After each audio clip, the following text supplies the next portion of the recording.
মরণ ফাঁদ পেতেছে ভারত, ছটপট করে মরবে পাকিস্তান। কি কৌশল সেনার!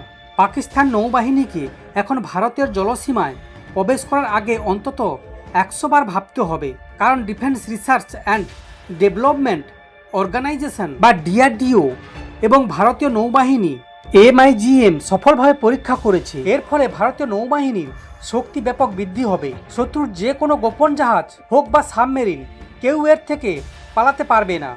সমুদ্রে মাইন রাখার কথা বহু পুরনো।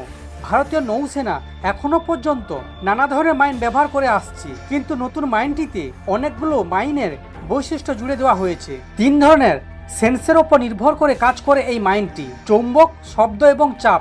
এই ধরনের ওপর নির্ভরশীল। চাপের ওপর নির্ভর করে জলের তলায় ভেসে থাকে, কিন্তু যদি কোনো জাহাজ বা ডুবোজাহাজ মাইনটির সামনে দিয়ে যায়, তখন মাইনের ওপর জলের চাপে পরিবর্তন হয়। সেন্সরের পরিবর্তন ধরা পড়তেই মাইন বিস্ফোরণ হয়।